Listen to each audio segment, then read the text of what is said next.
1 minute और wait कर रहे हैं, फिर स्टार्ट करते हैं। क्रॉस प्रोडक्ट बता देता लास्ट क्लास में आप लोगों को मैंने ना, complete dot product cross product दोनों हो गए थे। ठीक है, सिवाय आई थिंक मेरे हिसाब से वो बाकी था आपका। सर हाँ बोलो। सर एक बारी कल वाले लेक्चर की रिकॉर्डिंग भेज दीजिएगा प्लीज। नहीं एक्चुअली लेक्चर हुआ नहीं था, लास्ट 2 लेक्चर हुए नहीं थे। जो आप लास्ट जो लेक्चर होता उसके बाद लेक्चर नहीं हुआ था, आपने जो अटेंड किया था। Alright sir. हाँ। Good evening sir. Good evening, good evening everyone. तो बाकी लोगों, आप सबकी पढ़ाई कैसी चल रही है? मतलब सब ठीक चल रहा है? कोई दिक्कत आ रही है क्या? स्कूल दोनों मैनेज हो पा रहे हैं, स्कूल और यहाँ का जेई का प्रिपरेशन? मतलब घर पे प्रैक्टिस कर रहे हो पुराने टॉपिक्स की, और जो जो पेपर हो रहे हैं उनकी सर मैनेज रिवाइज तो कर नहीं पा हो रहे हो पा तुम रहा। लोग? हाँ। सर मैनेज तो नहीं हो पा रहा, लाइक पहले का जो था वो भूल गया लाइक। तो करना पड़ेगा ही, क्योंकि कोई ऑप्शन नहीं है। आपको अपना टाइम टेबल मैनेज करना, डेली का अपना जो स्लॉट्स है आपको, जैसे अगर मान लो आपको स्कूल जाते हो, कोचिंग जाते हो, कोचिंग की क्लास करते हो, उसके बाद अगर मान लो आपको 4 घंटे या फिर 5 घंटे स्पेयर मिलते हैं, या 3 घंटे, जितने भी आपके अगर टाइम स्पेयर होता है, तो उसमें फिर प्रायोरिटी वाइज डिसाइड करो कि क्या ज्यादा इंपॉर्टेंट है। ठीक है। स्कूल की जो एग्जाम्स, आई थिंक स्कूल का जो आपने एक एक बार एनसीईआरटी का कर भी रखी होगी, तो आप एग्जाम के टाइम पे पढ़ के भी स्कूल के पेपर दे सकते हो मैथ्स के केस में, तो मतलब मेरे हिसाब से तो बाकी के टाइम पे आपको करंट असाइनमेंट करना चाहिए, पुराने एक एक टॉपिक को डेली हाफ एन आवर 1 घंटा का स्लॉट डिसाइड करना चाहिए कि पुराने टॉपिक में एटलीस्ट एक एक घंटा लूंगा डेली, तो हो जाएगा। ठीक है। इस तरह से आपको प्लानिंग करनी होगी। अदरवाइज टाइम तो ऑलरेडी देखिए 10 9 दिसंबर तो हो ही गया है। ठीक है। तो ये दिसंबर के 20 दिन है, फिर जनवरी का मान लो एक आध महीना। ठीक है। तो इस पूरे में आपको तीनों सब्जेक्ट के सारे टॉपिक्स को बहुत अच्छे से करना है। क्लियर है? तो जो टॉपिक ऑलरेडी आपके, जैसे मैथ्स में कैलकुलस अपना हो गया है, तो कैलकुलस के रिलेटेड आप, जैसे मैंने आपको कैलकुलस रिलेटेड कुछ पहले एक भेजा भी था बीच में, एक तो आपका टेस्ट पेपर भी हुआ था कैलकुलस पे, फिर एक प्रैक्टिस टेस्ट करके भी भेजा था मैंने ग्रुप में। ठीक है। तो उस रिलेटेड आप उनको अटेम्प्ट कर सकते हो। आपको लग रहा है कि थोड़ा सा और प्रैक्टिस चाहिए, तो डेली के 5 5 क्वेश्चन ले लो। इस तरह से आपको अपना प्लानिंग करना होगा कि कैसे करें ताकि दिसंबर एंड तक मेरे पुराने टॉपिक हो जाएं। ऐसे तुमको सोचना होगा खुद से ही कि डेली का एक एक घंटा या 45 मिनट तीनों सब्जेक्ट के लिए निकालना है पुराने टॉपिक्स के लिए। और मैं एक दिन में कितने टॉपिक कर पाऊंगा, ताकि आने वाले अगले 20 दिनों में या फिर 25 दिनों में मेरे इतना इतना पुराना टॉपिक कवर हो जाना चाहिए। ठीक है।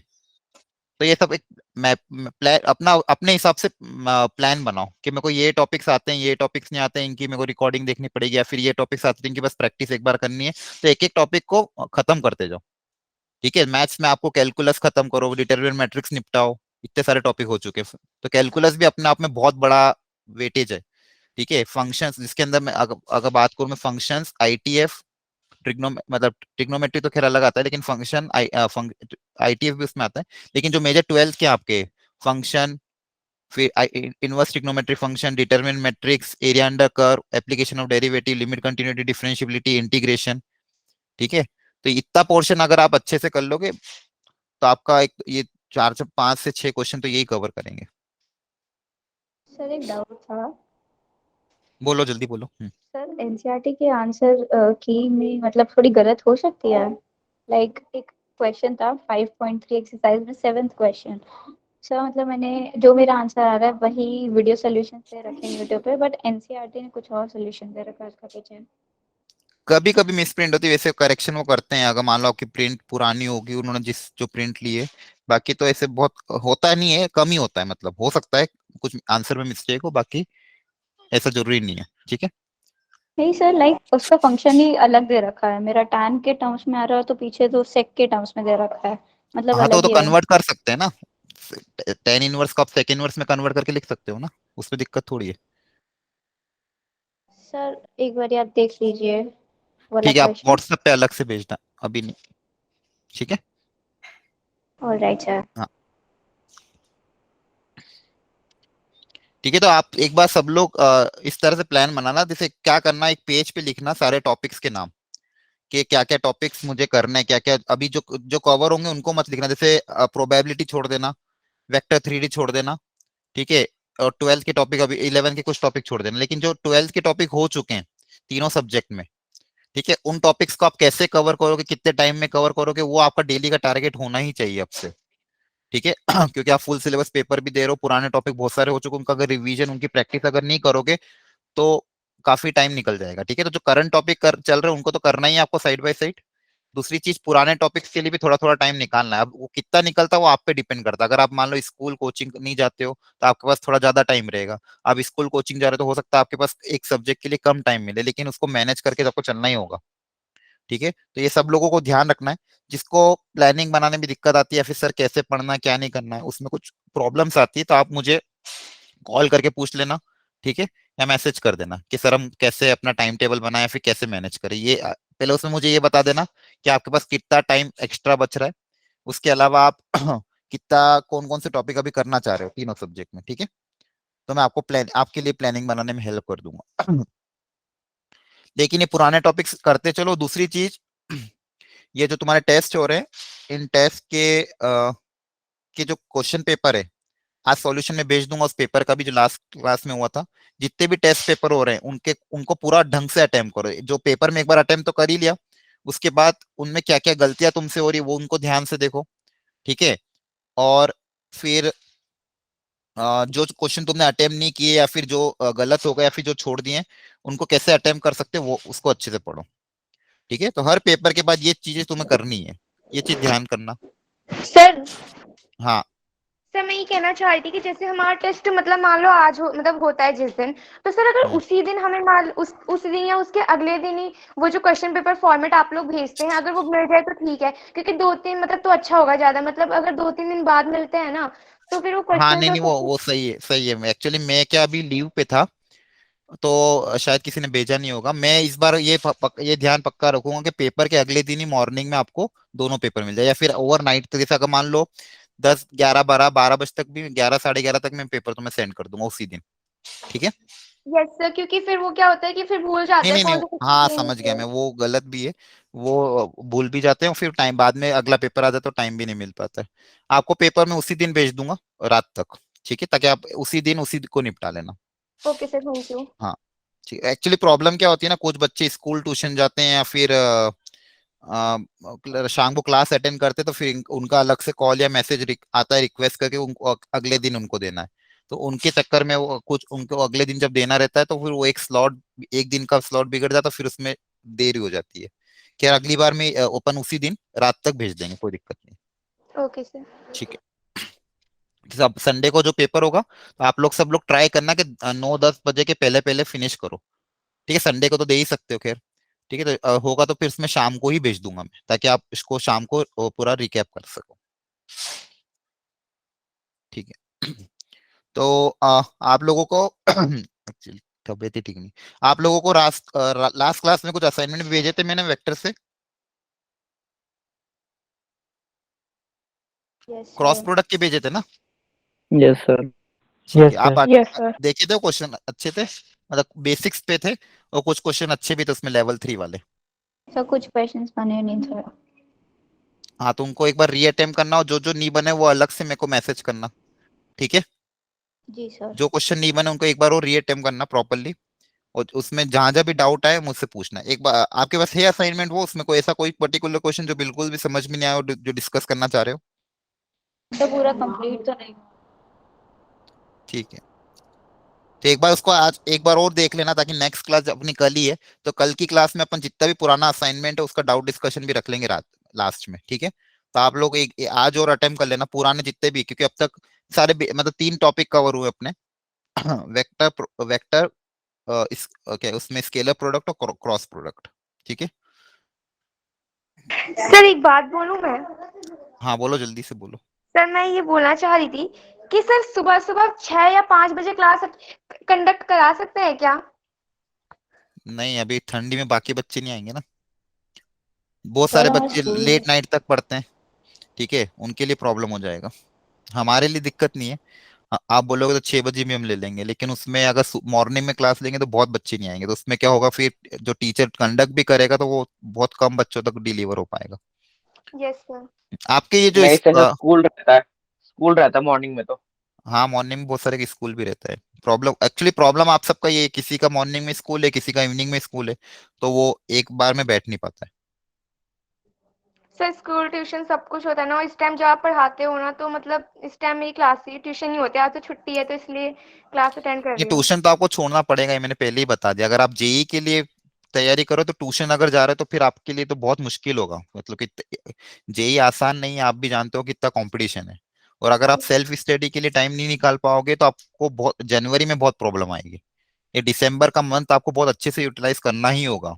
ठीक है, अगर इसको पुराने टॉपिक्स नहीं कवर करोगे जनवरी में, तो आपको यही टारगेट रखना कि जो 11 के टॉपिक जो मैं पढ़ूंगा वो तो हाथों हाथ हो जाएंगे, लेकिन दिसंबर के एंड होते होते आपके 12 के सारे टॉपिक अच्छे से हो जाने चाहिए, तीनों सब्जेक्ट में।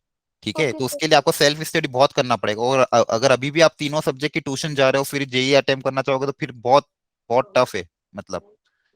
ठीक है, ओके सर। तो आप ठीक है। लोगों को ये थोड़ा सा प्रायोरिटी करना ही पड़ेगा। पहले भी मैंने कहा था कि ट्यूशन थोड़ा सा साइड में करो। ठीक है, अब हो गया, अब हो जाएगा बोर्ड्स की तैयारी। ठीक है, यहाँ पे भी अब एक एक चीज आपको कवर करा रहे, वेक्टर पे डिटेल में जा रहा है, टीचर्स बाकी भी पढ़ा रहे हैं, तो कर लोगे। इतना तो खुद पे भरोसा रखना पड़ेगा। ठीक है आपको। और बोर्ड्स भी आपकी बहुत टाइम है, उसमें काफी टाइम है। जनवरी के बाद अटेम्प्ट देने के बाद उसको तैयारी कर लेना। फेब्रवरी फर्स्ट वीक में है तो जनवरी लास्ट वीक में आपका अटेम्प्ट होगा। ठीक है, तो उसके बाद आपके पास टाइम मिल जाएगा। और बोर्ड के हर एग्जाम के बीच में भी कम से कम 2 या 3 दिन की तो छुट्टी होती ही है। Okay sir. ठीक है। सर हाँ, जल्दी बोलो, हाँ सर बोलो। हम 12th प्रिपेयर करके फिर अगर हम जी को फर्स्ट वाले अटेम्प्ट के लिए अपीयर करें, उसके बाद जो 2-3 महीने का गैप होगा उसमें हमारी 11th कवर हो जाएगी, फिर सेकंड डे तो ना, ऐसा मत करना। आपको आप अपना टारगेट ये रखो कि 12th करके साथ साथ एटलीस्ट 11 के 50% टॉपिक करें। सर फर्स्ट और सेकंड अटेम्प्ट के बीच में कितना गैप मिलेगा, मतलब कितने महीने बाद होगा? बोर्ड्स के बाद। सर बोर्ड्स के बाद तो फर्स्ट अटेम्प्ट होगा। सेकेंड अटेम्प्ट होगा बोर्ड्स के बाद, फर्स्ट अटेम्प्ट बोर्ड्स के पहले ही है, जनवरी लास्ट वीक में। सर लेकिन कुछ लोग तो कहते हैं, मतलब सुना मैंने कि सर फरवरी में होगा ना जेई तो। हाँ, तो फेब्रवरी भी फर्स्ट वीक में होगा, उसकी बोर्ड आपकी फेब्रवरी में थोड़ी है। हम्म, क्या? 15 फरवरी से है सर पेपर। हाँ, मतलब फिर भी आपका जेई का पहला अटेम्प्ट बोर्ड्स के पहले ही होगा। ठीक है, जेई का पहला अटेम्प्ट या तो फेब्रवरी के फर्स्ट वीक में, जनवरी के लास्ट वीक में, लेकिन बोर्ड्स के पहले ही होगा। ठीक है, ऐसा ही होता है। एक अटेम्प्ट बोर्ड्स के पहले होता है और दूसरा अटेम्प्ट बोर्ड्स के बाद होता है। तो प्रॉब्लम क्या आती है, जो पहला अटेम्प्ट रहता है ना वो ज्यादा अच्छा जाता है ज्यादातर बच्चों का। उसमें एक तो ये रहता है फ्रेश माइंड रहता है, जो बच्चे तैयारी करते हैं सीरियसली होकर जेई की। फिर होता है कि बोर्ड्स में इन्वॉल्व होने के बाद बोर्ड्स का वो माइंड सेट हो जाता है, उसके बाद फिर वापस उसको जेई में आना, फिर वापस एग्जाम देना, फिर कंपटीशन भी बढ़ जाता है इतने ड्रॉपर्स बच्चों का। ठीक है, इसलिए आप पहले अटेम्प्ट को काफी सीरियसली लेके देना। उसमें ये मत सोचना ठीक है फर्स्ट अटेम्प्ट पहले जान देखते हैं होगा तो देखते हैं, नहीं तो फिर बोर्ड के बाद दे लेंगे, तो उसमें काफी दिक्कत आती है। क्योंकि पहले अटेम्प्ट जब आप सीरियस होकर दोगे ना तो ही आपको गलतियां पता चलेगी कि पहले अटेम्प्ट में क्या क्या गलतियां हुई, तो उसको आप सेकंड में रेक्टिफाई कर पाओगे। अदरवाइज सेकंड अटेम्प्ट कोई प्राइम दोगे तो फिर सेकंड अटेम्प्ट में कोई गलती होगी तो फिर तो कोई चांस ही नहीं है। इसलिए आपको बार बार बोला जा रहा है कि फर्स्ट अटेम्प्ट को बहुत सीरियसली लेना। उसके लिए चाहे आपको कितना टाइम डिवोट करना पड़े, कुछ अगर स्कूल की क्लासेस मिस करना पड़े, ट्यूशंस मिस करना पड़े, अगर आप जेई के लिए सीरियस हो और आपको इसी अटेम्प्ट इसी साल क्लियर करना, और हो भी सकता है अगर आप प्रॉपर प्रायोरिटी के साथ अपनी चीजें कवर करो तो। अदरवाइज तो फिर डिफिकल्ट है, अगर आप ट्यूशंस भी जाओगे स्कूल भी जाओगे सब कुछ मैनेज नहीं हो पाएगा। ठीक है, मैंने बोल दिया है आपको। बोर्ड्स में अभी प्री बोर्ड में स्कूल में नंबर कम भी आता चलता है। ठीक है, आपके फाइनल आप कर लोगे, खुद पे इतना भरोसा रखना पड़ेगा आपको। ठीक है, एक बार जैसे अभी ये प्री बोर्ड देखना तो अपने आप आपको आइडिया लग जाएगा। जिस एक आध सब्जेक्ट हो सकता है आपको ज्यादा टफ लगे तो उसकी तैयारी कर लेना, लेकिन बाकी दो एटलीस्ट दो सब्जेक्ट को तो ढंग से निपटाओ कम से कम। दिसंबर तक टारगेट आपको यही करना है कि अब मेरा दिसंबर एंड तक आते आते 12th कैसे भी निपटाना है। ठीक है, उसके लिए प्रॉपर प्लानिंग बनाओ कि मेरे पास कितना टाइम रहता है क्लासेस के अलावा, स्कूल्स के अलावा कितना स्पेयर टाइम है जिसमें अपना होमवर्क को मैं सेल्फ स्टडी कर सकता हूँ। अगर उसमें प्रॉपर प्लानिंग नहीं करी तो बहुत दिक्कत आएगी। ठीक है, और मैंने आपको वापस बोला यही कि अगर आपको दिक्कत आती है प्लानिंग बनाने में, कुछ भी हेल्प लगे कि सर कैसे प्लानर बनाते हैं, या फिर मैं कैसे तैयारी करूँ, ये टॉपिक करूँ या नहीं करूँ, या फिर इस टॉपिक से क्वेश्चन कहाँ से करूँ, इसकी थ्योरी कहाँ से पढूं, तो जस्ट एक मैसेज ड्रॉप कर दो। ठीक है, या फिर कॉल कर लो, मैसेज ड्रॉप कर दो, मैसेज ड्रॉप कर देना कि सर ये इस टॉपिक के मुझे थ्योरी या क्वेश्चन चाहिए, या फिर मेरा टाइम टेबल नहीं बना, जो भी आपको हेल्प लगे। ठीक है, लेकिन अगर आप सीरियस हो तो अब थोड़ा सा टाइम आ चुका है कि आपको एक एक मिनट आपको लिए बचाना है। अब कहीं पे भी आपका टाइम ज्यादा वेस्ट नहीं हो रहा। अगर मान लो अभी प्री बोर्ड की एग्जाम्स भी होगी ना तो उसमें बस पेपर देना, थोड़ा बहुत उसका जो पढ़ना हो पढ़ लेना, लेकिन कम से कम ट्राई करना कि स्कूल के बाद या फिर जैसा अगर हो सकता है क्लासेस ना भी लगे तो खुद अपने लिए टाइम निकालो जेई की प्रिपरेशन के लिए। ठीक है, ये सबको बहुत ध्यान रखना और अच्छे से इस बार अटेम्प्ट करना है पहला वाला। पहला अटेम्प्ट अच्छे से चल जाएगा ना तो कॉन्फिडेंस भी बढ़ जाएगा और सेकंड अटेम्प्ट में सुधरने के चांसेस और ज्यादा बढ़ जाएंगे। ठीक है, क्योंकि पहले अटेम्प्ट की तैयारी सेकंड अटेम्प्ट में बहुत ज्यादा हेल्पफुल रहती है। क्योंकि अगर आपने पहला अटेम्प्ट ही अच्छे से कर लिया, उसके बाद सेकंड अटेम्प्ट जब भी आपका बोर्ड्स के बाद आएगा ना तो आपको सिर्फ फुल सिलेबस पेपर सॉल्व करने रहेंगे। ठीक है, इसलिए टारगेट अपना ये रखो कि 12th तो कंप्लीट करनी ही है और मिनिमम कोशिश करना है कि 11th के 30 to 40% सिलेबस कर लें। ठीक है, और लेकिन 12th को पूरा अच्छे से करना है। और अगर मेरे हिसाब से मानो तो आप कोशिश अपना टारगेट ये बना के चलना कि दिसंबर एंड तक तीनों सब्जेक्ट का, अगर 12th का जेई वाला पोर्शन एक बार आप गो थ्रू कर लो, एक बार प्रैक्टिस कर लो। ठीक है। Yes sir. हाँ, और किसी को कुछ पूछना है? तैयारी में कोई दिक्कत आ रही हो या फिर किसी पर्टिकुलर सब्जेक्ट में दिक्कत आ रही हो, आपको लग रहा हो कि एक्स्ट्रा क्लासेस चाहिए या फिर और कोई टीचर भी चाहिए अदर टॉपिक, उसी टॉपिक को पढ़ाने के लिए, या फिर पुराने टॉपिक कोई ऐसे हो जिसमें आपको बहुत ज्यादा दिक्कत आ रही हो तीनों सब्जेक्ट से रिलेटेड, जिसका आपको रिवीजन चाहिए, तो मैं किसी 11th के टीचर्स जो अभी हम अपने यहाँ ज्वाइंट हुए हैं, ठीक है, वो भी सीनियर फैकल्टी कुछ 11th में ज्वाइन हुई है, तो उनको भी मैं आपको क्लासेस पर पुराने टॉपिक की भी लगवा सकते हैं। इनकेस अगर आपको लगता है कि फिजिक्स में या केमिस्ट्री में ये सब पुराना टॉपिक है, उससे रिलेटेड आपको वापस उसका रिवीजन या क्लास लगवानी हो तो ठीक है। इससे लेकिन तभी बताना जब आपकी तैयारी सीरियसली कर रहे हो, ऐसा नहीं कि बस चलो ठीक है बोल देते हैं फिर आप क्लास अटेंड नहीं करो। ठीक है। सर मतलब जैसे टीचर्स पढ़ाते हैं ना और आप भी पढ़ाते हैं तो समझ समझ में तो सब आ जाता है, और क्या कहते हैं मतलब उस जो क्वेश्चंस होते हैं आप भेजते हैं मतलब वो भी हो जाते हैं, लेकिन मतलब क्वेश्चंस हो नहीं पाते सर बड़े बड़े लेवल के, मतलब जो टेस्ट वाले होते हैं, पता नहीं क्यों मेरे से तो देखो मतलब समझ टेस्ट में वाले, तो हाँ मैं बताता हूँ, इसमें इसमें एक्चुअली होता क्या है, पेपर जब भी बनता है, बनाते हैं, चाहे कोई भी कोचिंग हो या फिर कोई भी टीचर या फिर कोई भी ऑर्गेनाइजेशन, जब भी पेपर का पैटर्न बनाते हैं, ठीक है, तो वो पैटर्न जानबूझ के जो जेई लेवल उससे थोड़ा सा अप रखना ही पड़ता है। ठीक है, और दूसरी बात क्या, मान लो अगर आप प्रीवियस ईयर क्वेश्चन करते हो या फिर कुछ और करते हो, प्रीवियस ईयर क्वेश्चन में क्या होता है कि टॉपिक जो क्वेश्चन होते हैं वो मिक्स टॉपिक से बन के आते हैं। मतलब उसमें ऐसा नहीं हो कि बहुत कम क्वेश्चन ऐसे होते हैं प्योरली सिंगल टॉपिक से बने। कुछ क्वेश्चन जनरली ऐसे होते ही हैं जहाँ पे 12th के दो टॉपिक मिक्स हो रहे हैं या फिर 12th का एक टॉपिक 11th का एक टॉपिक मिक्स होकर, मतलब कंबाइंड टॉपिक दो तीन चैप्टर मिलके हो रहा है। इसलिए कभी कभी हो सकता है अगर आप प्रीवियस ईयर क्वेश्चन करो तो आपको डिफिकल्टी लेवल दिखे। ठीक है, अभी टारगेट क्या रहता है कि आपके अगर बेसिक कॉन्सेप्ट क्लियर है ना उस टॉपिक के, जितने जो अपन करते जा रहे हैं, तो उसके बाद एक बार बेसिक कॉन्सेप्ट क्लियर हो गया, बेसिक लेवल के क्वेश्चन अंडरस्टैंडिंग आपने कर ली, तो फिर धीरे धीरे धीरे आप एडवांस मतलब अच्छे लेवल के क्वेश्चन भी अटेम्प्ट करोगे। लेकिन ये सब चीजें प्रैक्टिस से ही होगी। ठीक है, वही जो मैं आपको बता रहा हूँ, अगर आप घर पे प्रैक्टिस सिर्फ क्लास अटेंड करके अगर सोचोगे हो जाएगा तो नहीं होगा, आपको घर पे अलग से एक्स्ट्रा टाइम देना ही होगा, जो भी टॉपिक चल रहा है उसके अलग से प्रैक्टिस क्वेश्चन करने के लिए। ठीक है। Okay sir. और प्रैक्टिस बस मेन यही है एक्चुअली। देखो कोचिंग जो रहती है ना, कोचिंग जैसे आपकी क्लासेस कितनी लगती है, डेली की 2 घंटे की क्लास लगती है। ठीक है, उसके अलावा पूरा टाइम आपका रहता है। जैसे अगर मान लो मैं अगर एक एवरेज मानूं, अगर मान लो आप हार्ड वर्क कर रहे हो या फिर मेहनत कर रहे हो, जेई की तैयारी कर रहे हो, तो आपको मान लो 10 घंटे या 12 घंटे पढ़ रहे हो। ठीक है, मान लो 10 घंटे पढ़, एटलीस्ट 10 से 12 घंटे पढ़ रहे हो अगर, तो उसमें आपका जितना भी टाइम है उसमें मान लो 2 घंटे की 3 घंटे की कोचिंग क्लास हो रही है, फिर बचा हुआ आपको कुछ और हो रहा है, फिर देखो कितना टाइम स्पेयर हो रहा है और फिर उस टाइम को प्रॉपरली आपको डिवाइड करना है। Yes sir. हाँ, ठीक है। और थोड़ा सा आप अब है ना, अब से थोड़ा सा है ना स्ट्रक्चर्ड वे में करो कि मैं, अगर मान लो आप जैसे आपको पूरा टाइम टेबल आप देखते हो बनाते हो, उसमें आपको लग रहा है कि ये सब सारी क्लासेस सारा स्कूल वगैरह निपटा के या फिर सब जो भी होके मेरे पास 3 घंटे या 4 घंटे स्पेयर हो रहे हैं, तो उसको मैं 3 सब्जेक्ट में कैसे बांटना है। ठीक है, और स्कूल नहीं जाते हो तो फिर उसके बाद हो सकता है आपके पास ज्यादा टाइम मिल जाए, तो ज्यादा टाइम फिर 3 सब्जेक्ट में कैसे बांटना है। तो अगर मान लो मुझे दिन के मैथ्स के लिए 2 घंटे मिल रहे हैं सेल्फ स्टडी के लिए, तो 2 घंटे में मैं कितना कर सकता हूँ, 2 घंटे में क्या एक टॉपिक हो सकता है। अगर 2 घंटे में एक टॉपिक हो जाएगा तो अगले 20 दिन में आपके 20 टॉपिक होने चाहिए, मतलब कम से कम 15 टॉपिक होने चाहिए। ठीक है, टॉपिक करना कैसे, क्वेश्चंस के थ्रू ही करना है। जैसे आपको अगर पहले बेसिक थ्योरी बेसिक फॉर्मूला फटाफट आधे घंटे में रिवाइज किया, कोई पर्टिकुलर लग रहा है कि आपको ये नहीं आ रहा, तो उसको थोड़े बहुत डीप में थ्योरी देख ली, इलस्ट्रेशन उसके कर लिए, और फिर अनसॉल्व क्वेश्चन फटाफट एक शॉर्ट क्वेश्चन पेपर टाइप दे दिया उसका। ठीक है, 45 मिनट का टाइमर सेट किया, जो थोड़े बहुत क्वेश्चन अटेम्प्ट कर लिए, 20 क्वेश्चन अटेम्प्ट कर लिए उस पूरे क्वेश्चन के मिक्स, तो देख लिया कि हाँ यार मुझसे क्वेश्चन हो रहे हैं कि नहीं। 20 में से अगर आपसे 10 से 12 या 15 क्वेश्चन भी, तो बहुत अच्छी बात है। क्वेश्चंस नहीं है, आपको लग रहा है कि कहाँ से करना चाहिए कहाँ से नहीं करना चाहिए, उसके लिए आप टीचर्स की हेल्प लो कि सर इस पर्टिकुलर टॉपिक के मुझे थोड़ी सी थ्योरी चाहिए, या फिर इसके रिलेटेड 25 से 30 क्वेश्चन ऐसे दे दीजिए जो प्रिसाइज हो, जिसमें पूरा टॉपिक रिवाइज हो जाए। टीचर को मैसेज ड्रॉप करो, कॉल कर दो, तो आपको बिल्कुल हेल्प करेंगे वो।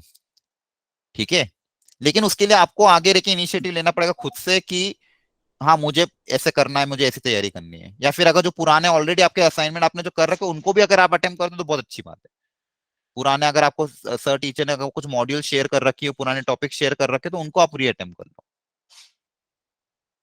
आपका ऑर्गेनिक का क्या है सीन? अभी हो जाएगा 15 दिसंबर तक?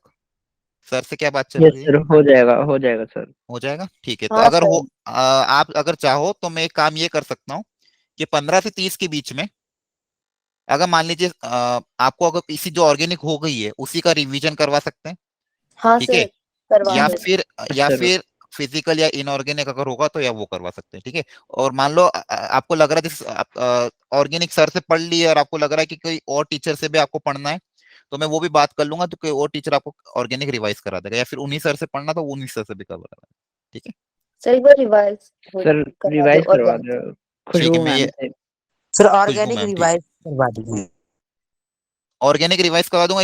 11th में भी कुछ अच्छे अच्छे सीनियर फैकल्टी आए तो उनसे मैं बात कर लेता हूँ, यस तो सर। वो आपको ऑर्गेनिक रिवाइज करवा देंगे। ठीक है, बाकी आपका फिर सोमे सर अगर क्लास लेंगे तो आपको फिजिकल और इनऑर्गेनिक को साइड बाय साइड कवर करते रहेंगे। इनऑर्गेनिक आपकी स्कूल लेवल में अच्छे से कराते no sir. Teachers? Yes sir. No yes sir. Sir, school में कुछ इनऑर्गेनिक नहीं होता है। थ्योरेटिकल सब्जेक्ट, इसमें मतलब याद करने का ज्यादा रहता है इनऑर्गेनिक में। ऑर्गेनिक का सर एक बड़ा पार्ट जो पी ब्लॉक है वो इस बार हटा दिया, तो सर कोचिंग में भी नहीं कवर हुआ, वो स्कूल में भी नहीं हुआ।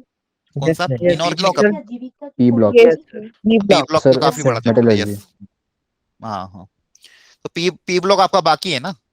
Yes sir. Yes sir. तो सोमेश सर से सर पूछा था आपने 11th में वो भी कब बाकी कराने है वाले हैं? कि वो जनवरी में करा रहे हैं या फिर कब करवा रहे हैं?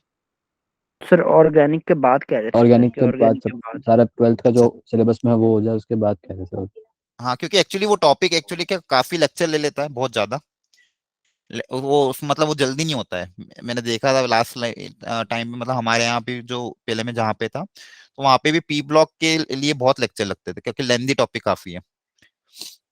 मेन तो है ना, देखो मेरे हिसाब से अगर जो ज्यादातर बच्चों का फीडबैक मैं लेता हूँ जो प्रीवियस ईयर में स्टूडेंट्स हैं, उनका यही कहना रहता है कि अगर ऑर्गेनिक अच्छे से हो जाए आपकी, और इनऑर्गेनिक एनसीईआरटी लेवल पे आप कर लो, ज्यादा नहीं डीप में, सिर्फ एनसीईआरटी लेवल, और फिजिकल केमिस्ट्री में कुछ मेजर टॉपिक्स की न्यूमेरिकल कर लो, तो आपका केमिस्ट्री काफी स्कोरिंग हो जाएगा, मतलब आप 18 से 20 क्वेश्चन आराम से अटेम्प्ट कर सकते हो।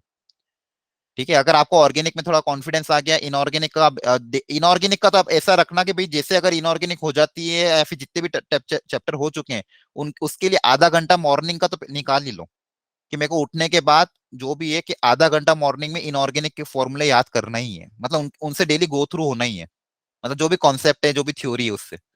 ठीक है, क्योंकि अगर वो थ्योरी रटा गई या फिर जो भी याद हो गया तो चीजें थोड़ी आसान हो जाएगी, तो उसके लिए आप डेली हाफ एन आवर निकालो मॉर्निंग में, या फिर आधा घंटा नहीं निकाल सकते तो 20 मिनट निकालो, 15 मिनट निकालो, लेकिन टारगेट रखो कि मुझे मॉर्निंग में उठ के 15 से 20 मिनट इनऑर्गेनिक के लिए निकालना है।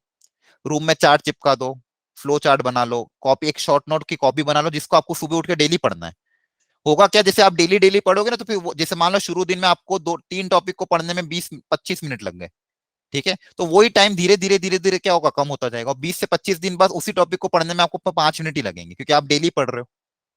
ठीक है, तो वो जैसे उसमें टॉपिक ऐड करते जाओगे स्लॉट कम होता जाएगा। तो इनऑर्गेनिक का आप याद करने का पोर्शन ध्यान रखना, एनसीईआरटी एकदम अच्छे से ग्रैप करना। और ऑर्गेनिक के लिए मैं आपका रिवीजन के लिए प्लान करता हूँ, अगर होगा तो ये आपके एग्जाम्स के बीच में ही, क्योंकि रिवीजन में तो अगर आपको एग्जाम भी हुई तो कोई दिक्कत नहीं, आई थिंक, राइट? 15 से 30 के बीच में लगा दे तो कोई दिक्कत तो नहीं है, नो सर। है ना? क्योंकि ऑलरेडी आप वो टॉपिक पढ़ चुके, यस तो सर। रिवीजन के लिए एक्स्ट्रा मेहनत करने की जरूरत नहीं है, और आपका ये हो जाएगा कि चलो 30 तक आपका ऑर्गेनिक भी ढंग से हो गया। इनऑर्गेनिक भी साइड बाय साइड आप करते रहना, स्कूल लेवल की थोड़ी बहुत एटलीस्ट एनसीईआरटी लेवल अच्छे से कर लेना, फिर फिजिकल के न्यूमेरिकल्स ट्राई करते रहना।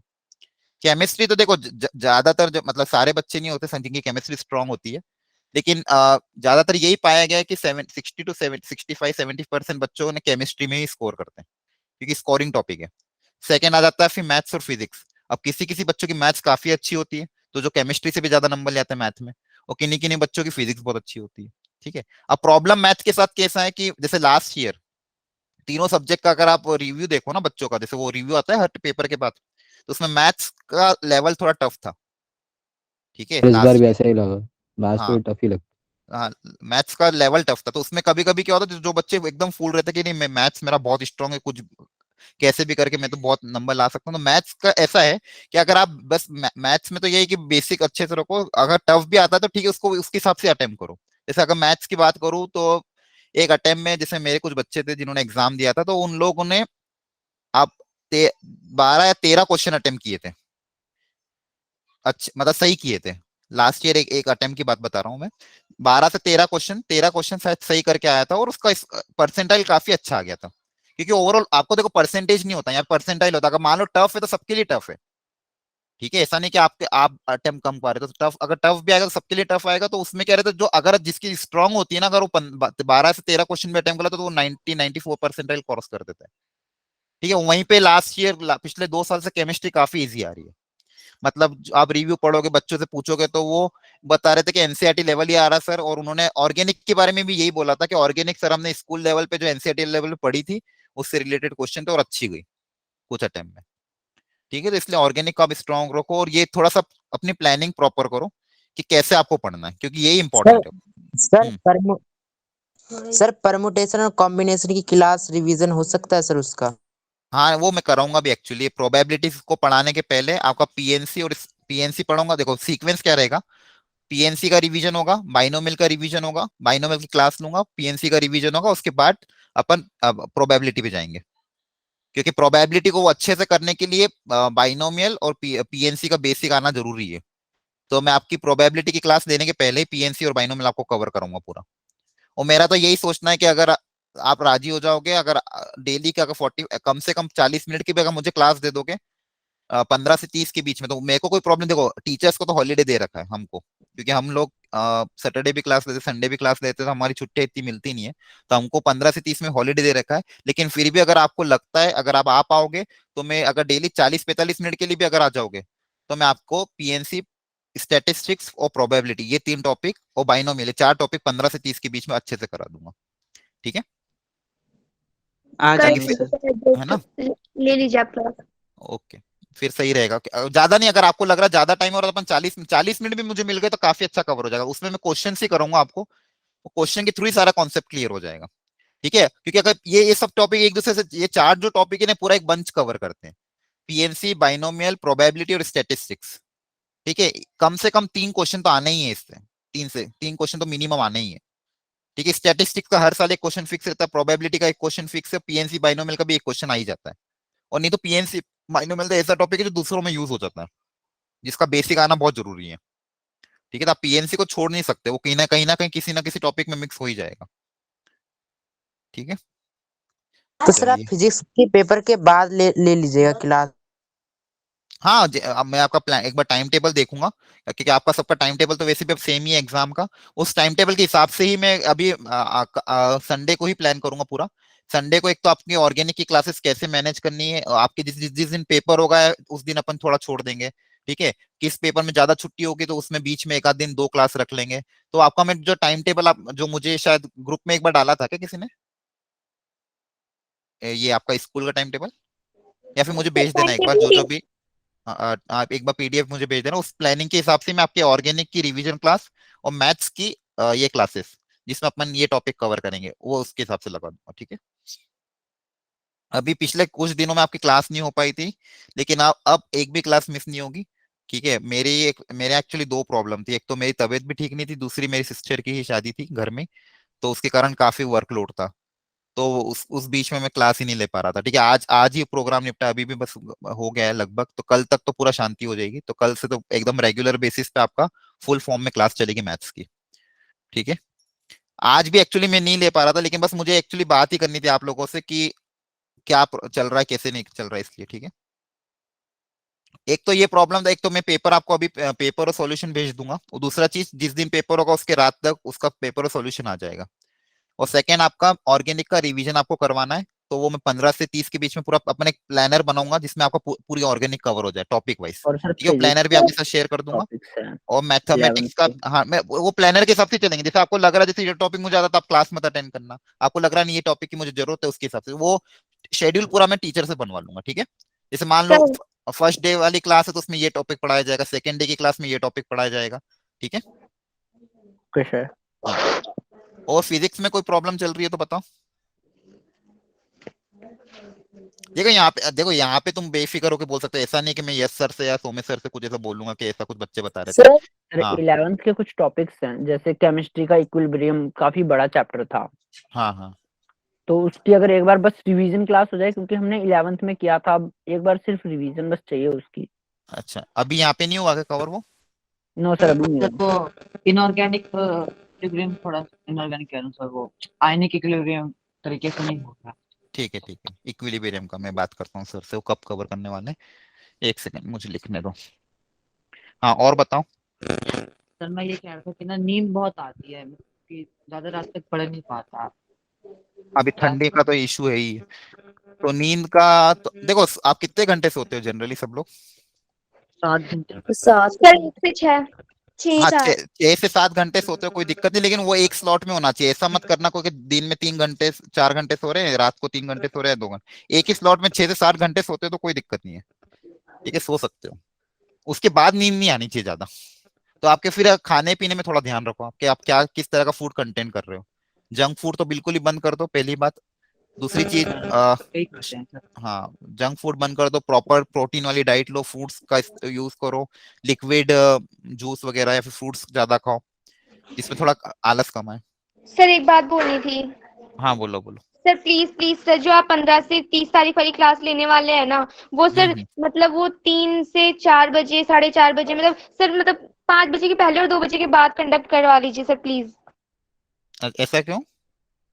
सर क्योंकि 4:30 बजे, मतलब उसके बाद 4:30 बजे बाद मेरी ट्यूशन होते हैं और 2 बजे पहले मेरा स्कूल होता है।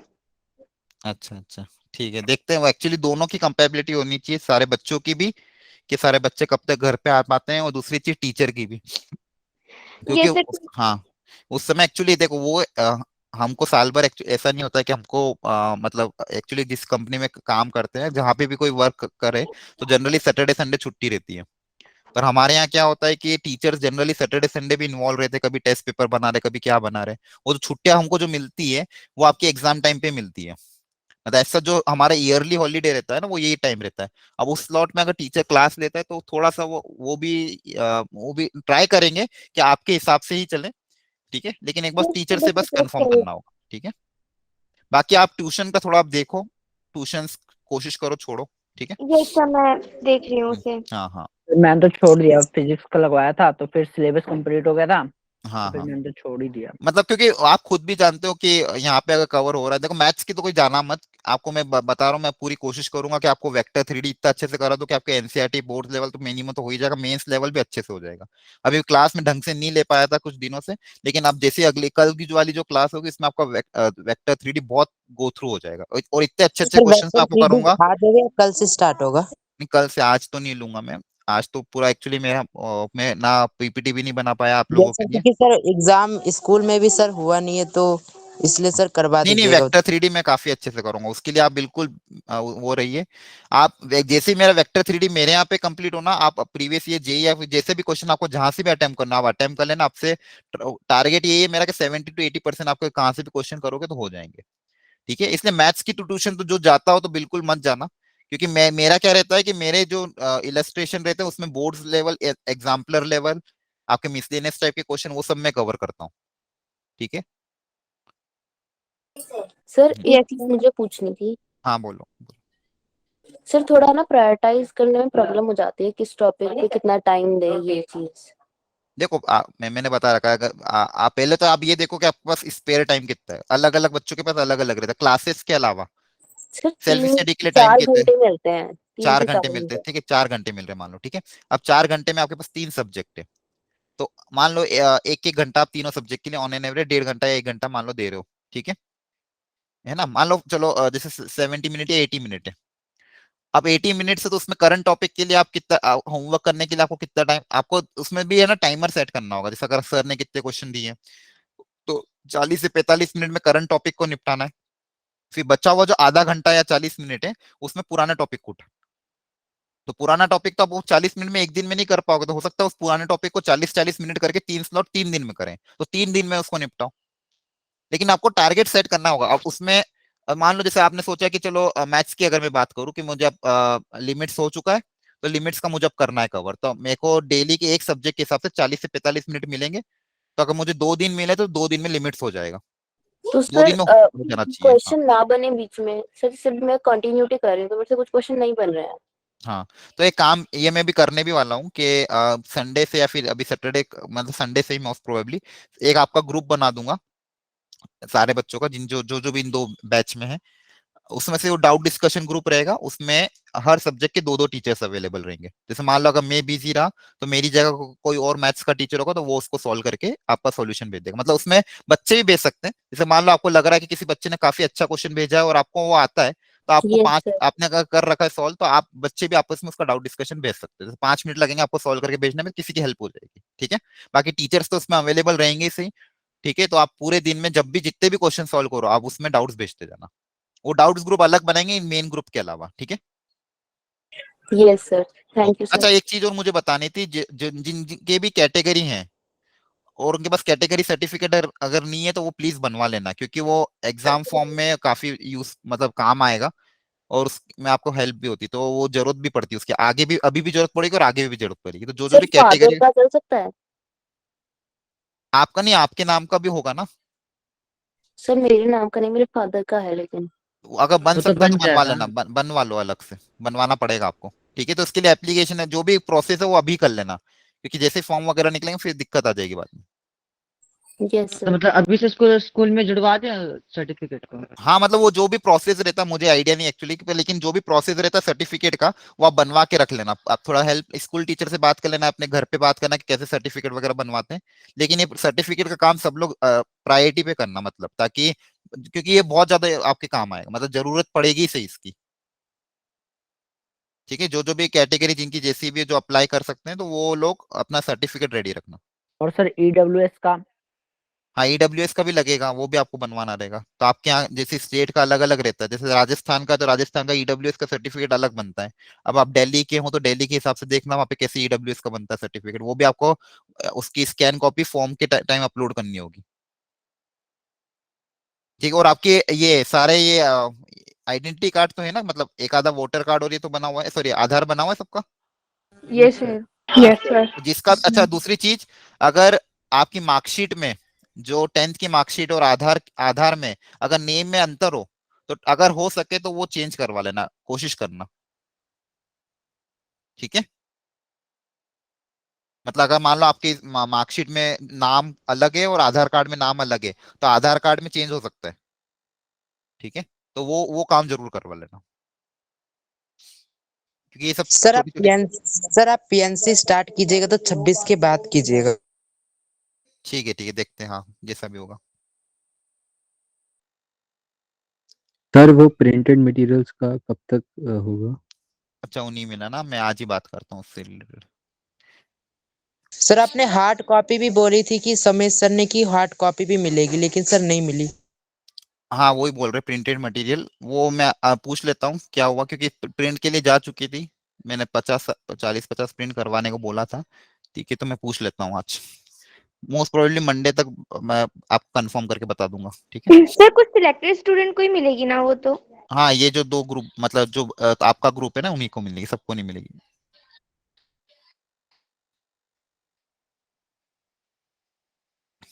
और कुछ?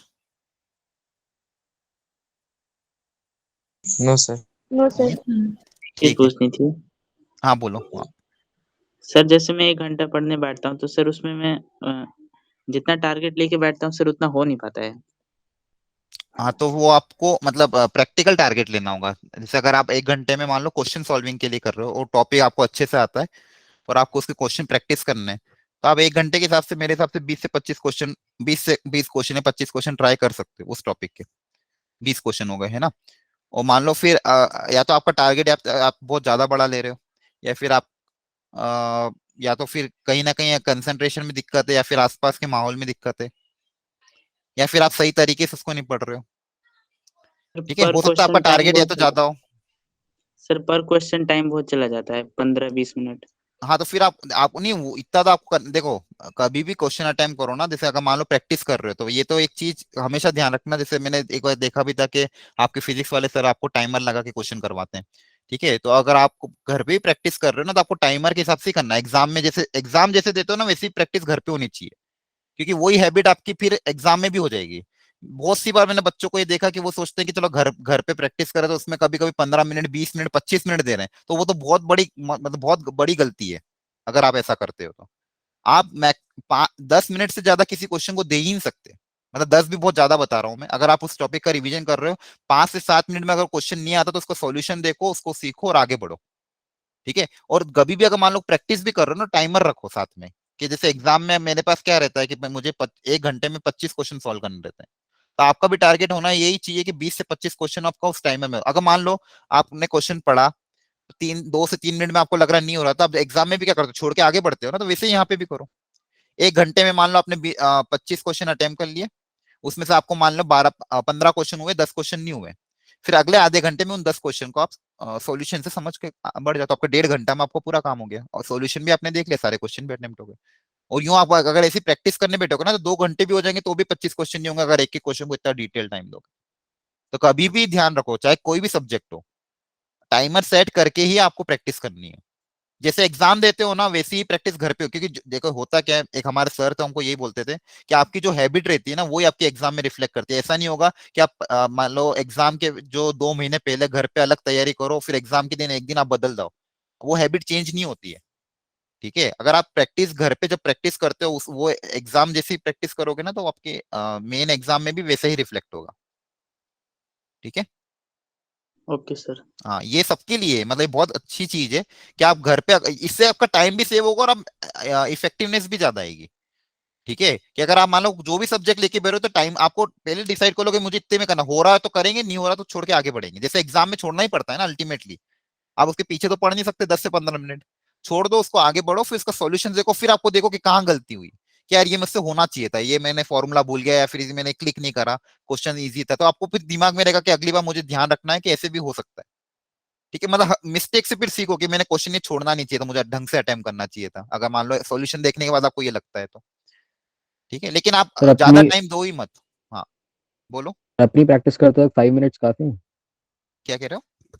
अपनी खुद की प्रैक्टिस करते वक्त मैक्सिमम 5 मिनट्स? हाँ maximum 5 minute, maximum 5 minute and काफी है। अगर आंसर मान लो एग्जाम में जैसे सब्जेक्टिव करते। क्वेश्चन है, लेंदी क्वेश्चन है, तो उसमें थोड़ा टाइम लग सकता है। लेकिन अगर मान लो आप ऑब्जेक्टिव सिंगल करेक्ट क्वेश्चन ही कर रहे हो, तो 5 मिनट ठीक है। मतलब उसमें आपको देखो आइडियल आपको खुद जज करना जरूरी है।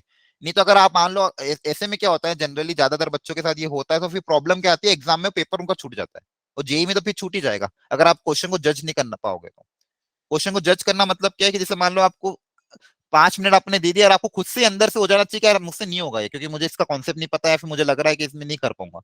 ठीक है, या तो उसका ऐसा भी देखो, दो चीज होती है पेपर को अटेम्प्ट करने की। जैसे मान लो आप, ध्यान सुनना इस बात को, 1 घंटे का आपने टाइमर सेट किया और आपने 20 क्वेश्चन का टारगेट रखा मान लो। ठीक है, आपने पूरा गो थ्रू कर लिया, 45 मिनट में सारे क्वेश्चन आपके अटेम्प्ट हो गए, मतलब अटेम्प्ट हो गए। ठीक है, मतलब एक एक बार आपने सारे क्वेश्चन देख लिए, उसमें से कुछ क्वेश्चन हुए, कुछ क्वेश्चन नहीं हुए। और जो क्वेश्चन एक दो क्वेश्चन आप कर रहे थे, 3 से 4 मिनट आपने दिए, हो नहीं रहा, आंसर मैच नहीं कर रहा, तो उसको वहीं छोड़ के आगे बढ़ जाओ। फिर आखिरी के जो 15 मिनट बचते हैं ना, उन क्वेश्चन पे वापस जाओ।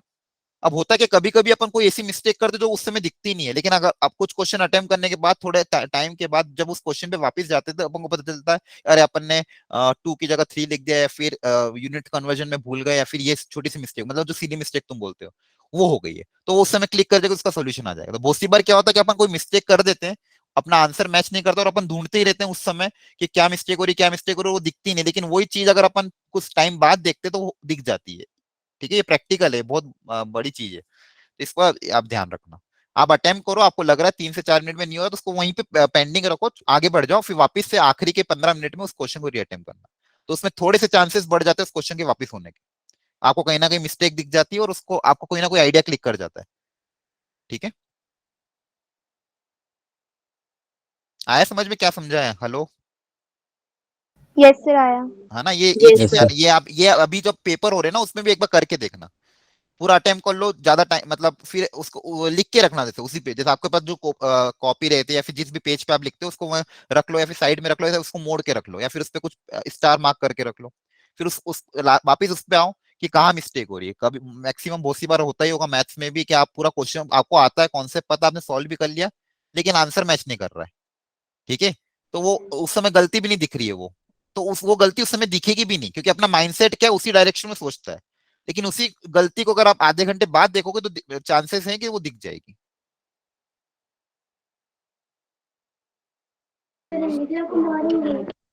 क्या? हेलो, वापिस बोला, आवाज नहीं आ रही। सर मैं बोल रही थी कि सर मिनिमम कितने मार्क्स लाने पर सिलेक्शन होता है मेंस में? मैं कैटेगरी वाइज डिपेंड करता है, लेकिन ऑन एन एवरेज अगर आप जैसे सर मैंने पहले जनरल भी के बताया था। अकॉर्डिंग, सर जनरल के अकॉर्डिंग बताइए। हाँ, जनरल के अकॉर्डिंग बता रहा हूँ, जैसे ऑन एन एवरेज अगर आप तीनों पे मतलब टोटल कितने क्वेश्चन होते हैं आपके सबके? 75। 75 होता है सर। अगर आप 50 क्वेश्चन सही कर लो, या फिर 45 से 50 क्वेश्चन सही कर लो, मतलब कम से कम 45 से 50 क्वेश्चन, तो आपका स्कोर अच्छा आ जाता है। सर वैसे मतलब जैसे 3 सब्जेक्ट है तो 3 में से किन्हीं 2 पे पकड़ है, एक थोड़ा सा वैसा हो रहा है, तो मतलब वो भी अफेक्ट करता है या फिर ओवरऑल देखते हैं ये लोग? नहीं, ओवरऑल ही रहता है जनरली। वो मान लो जब भी बच्चों का जैसे ऐसा होता है कि अगर किन्हीं किन्हीं के जैसे मान लो तुमने दो बच्चों के मार्क्स सेम आ रहे हैं, ठीक है, तो फिर वो प्रायोरिटी रहती है मैथमेटिक्स, फिजिक्स, केमिस्ट्री, इस तरह से। लेकिन ऐसा कुछ नहीं है, वो ठीक है, उसमें ज्यादा इतना अंतर नहीं आता, लेकिन आपको अगर मान लो दो सब्जेक्ट स्ट्रांग है तो उनको आप अच्छे से अटेम्प्ट करो। बचे हुए सब्जेक्ट में जैसे मान लो अगर मान लो आपका केमिस्ट्री और मैथ स्ट्रांग है, तो आप टारगेट रखो केमिस्ट्री में 17-18 क्वेश्चन कर लो, मैथ्स में 15 क्वेश्चन कर लो, फिजिक्स में अगर 10 से 12 क्वेश्चन भी करते हो तो ओवरऑल आपका स्कोर सही रहेगा, कोई दिक्कत नहीं है। ओवरऑल परसेंटाइल मैटर ज्यादा करता है। बहुत सी बार बच्चों का मैंने देखा कि फिजिक्स में थोड़े से कम आते हैं, लेकिन मैथ्स और केमिस्ट्री में काफी अच्छे आ जाते हैं, तो ओवरऑल परसेंटाइल लाइन उनका सुधर जाता है। Okay sir, thank you. Hmm, hmm.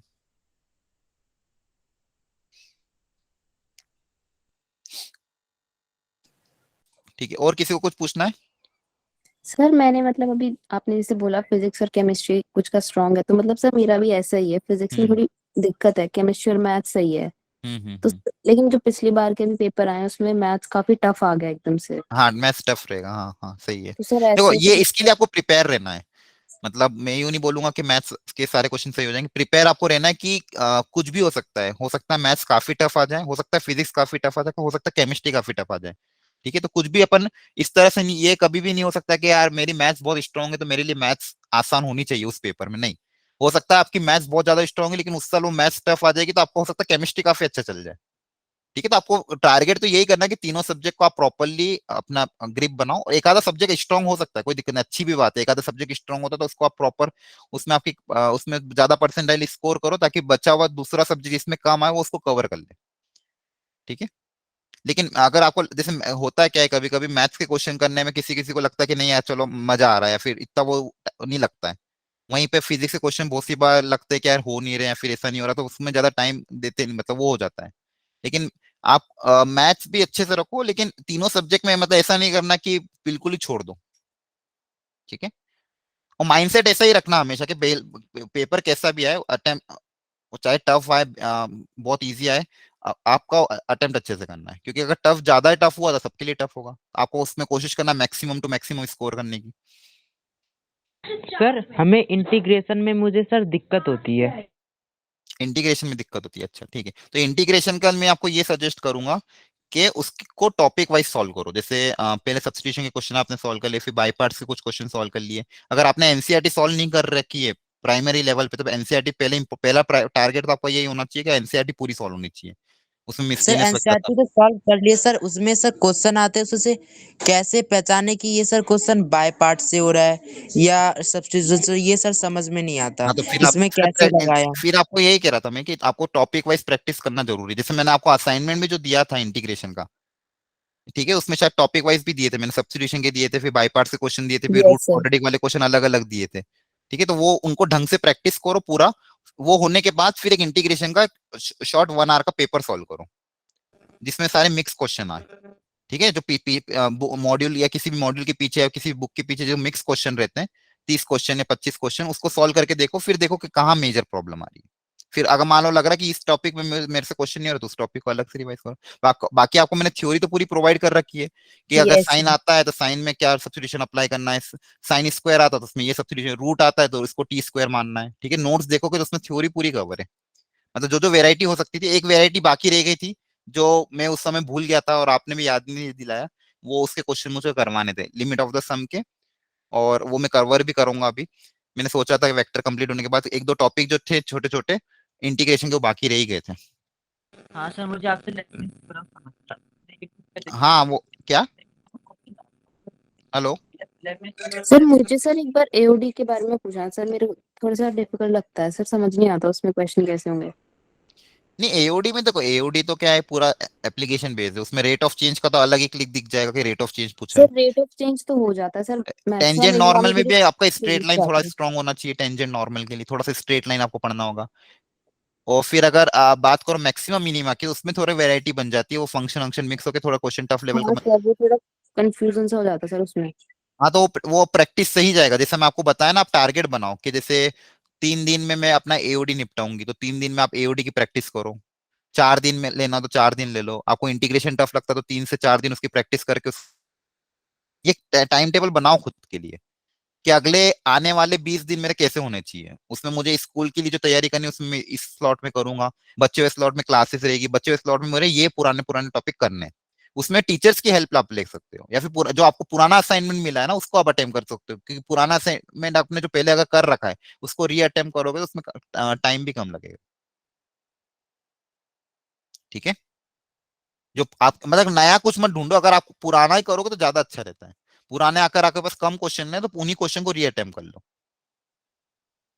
Time भी बच जाता है और उसकी प्रैक्टिस भी अच्छे से हो जाती है। क्योंकि पहली बार आप जब करते हो तो अलग माइंडसेट से देते हो, सेकंड टाइम जब उसको वापस री अटेम्प्ट करोगे ना, पुराने ही जो टीचर्स ने असाइनमेंट दे रखे हैं, तो उसको जब वापस री अटेम्प्ट करोगे तो वो उस हेल्प भी करता है। ठीक है, टाइम भी बचा लेगा आपका और आपकी प्रैक्टिस भी हो जाएगी।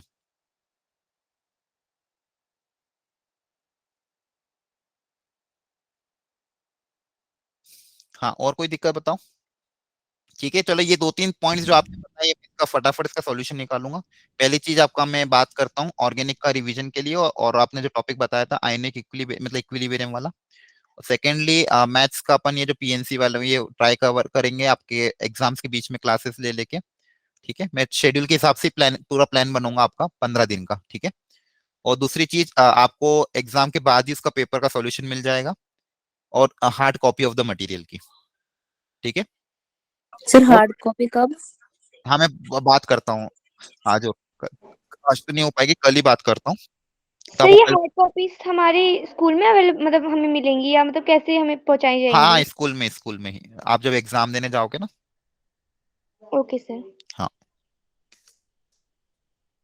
ठीक है, और कोई भी दिक्कत आए, कोई भी अगर प्रॉब्लम आए, आप अब नहीं पूछ पाए हो तो अलग से मैसेज जरूर कर देना। आज हो सकता है मैं रिप्लाई ना दे पाऊँ, आज थोड़ा सा है दिक्कत, लेकिन कल से मैं पूरा फ्री हो जाऊंगा तो कल से आपका पूरा काम हो जाएगा। ठीक है, ठीक है, और कोई दिक्कत किसी को?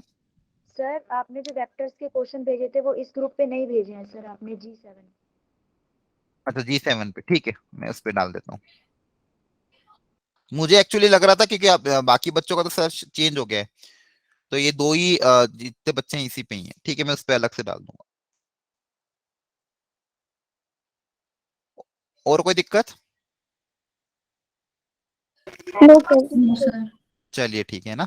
आपको कोई प्रॉब्लम, अब देखिए आपको जो मैंने बताया उस पर थोड़ा ध्यान देना, और आज ही बैठ के सोचो थोड़ा शांति से कि कैसे आगे चीजें कवर करनी है, और थोड़ा सा सीरियस हो जाओ। देखो कहाँ पे आपका टाइम, अब बिल्कुल मतलब अगले 1-1.5 महीना मतलब पूरा डिवोट कर दो।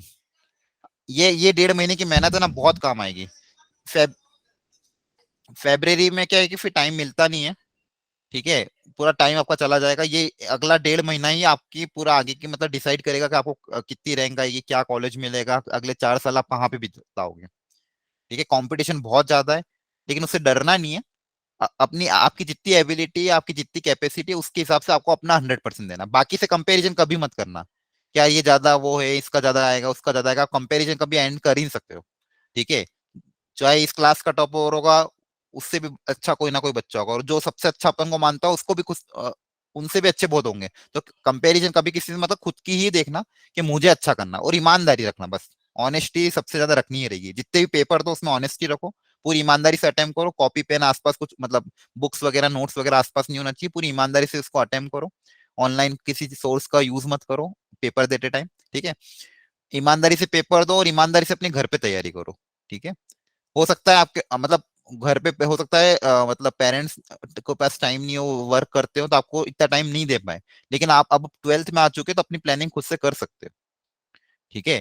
तो आप खुद से थोड़ा सा तैयारी करो, कहीं पे भी प्रॉब्लम आती है, डिमोटिवेशन आता है, कॉल कर लो, बात कर लो टीचर्स के साथ, मुझे तो कभी भी कर देना कॉल, कोई दिक्कत नहीं है, क्लियर है।